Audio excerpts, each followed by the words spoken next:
ਸਾਡੇ ਘਰ ਦੀ ਰੌਣਕ, ਸਾਡੇ ਪਰਿਵਾਰ ਦਾ ਇੱਕ ਜੀ। ਇਹ ਦੁਨੀਆ ਲਈ ਸ਼ਾਇਦ ਸਿਰਫ ਕੁੱਤਾ ਹੋਵੇ, ਪਰ ਜਿਹੜੇ ਇਸ ਨੂੰ ਪਿਆਰ ਨਾਲ ਪਾਲਦੇ ਨੇ ਨਾ, ਉਹੀ ਇਸ ਦਾ ਮੁੱਲ ਜਾਣਦੇ ਨੇ।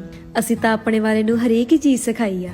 ਗਲਤ ਕਰੇ ਤਾਂ ਜਿੱਦਾਂ ਛੋਟੇ ਨਿਆਣੇ ਨੂੰ ਝਿੜਕੀਦਾ, ਜਾਂ ਲੋੜ ਪਵੇ ਤਾਂ ਇੱਕ ਦੋ ਛੱਡਣੀਆਂ ਵੀ ਪੈ ਜਾਂਦੀਆਂ। ਫਿਰ ਬਾਅਦ ਵਿੱਚ ਤਰਸ ਵੀ ਉਹਨੇ ਹੀ ਆਉਂਦਾ ਤੇ ਪਿਆਰ ਦੁੱਗਣਾ ਦੇਣਾ ਪੈਂਦਾ। ਇਹਨਾਂ ਕੋਲੋਂ ਹੀ ਪਾਗਲਾਂ ਵਾਂਗ ਮਾਫੀ ਮੰਗਣ ਲੱਗ ਜੀਦਾ ਕਿ ਮੇਰੇ ਪੁੱਤ ਨੂੰ ਮੈਂ ਮਾਰਿਆ ਸੀ। ਹੈ ਤਾਂ ਇਹ ਬੇਜ਼ੁਬਾਨ ਨੇ, ਪਰ ਦਿਲ ਤਾਂ ਇਹਨਾਂ ਦਾ ਵੀ ਹੈਗਾ ਆ ਨਾ।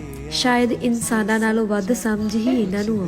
ਸੋਚ ਕੇ ਵੇਖੋ, ਇੱਕ ਜਾਨਵਰ ਆ ਕੇ ਘਰ ਦੇ ਹਾਲਾਤ, ਮਾਹੌਲ, ਸਾਡੀ ਸੋਚ ਸਭ ਕੁਝ ਬਦਲ ਦਿੰਦਾ।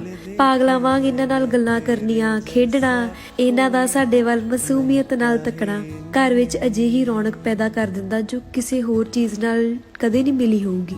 ਅਸਲ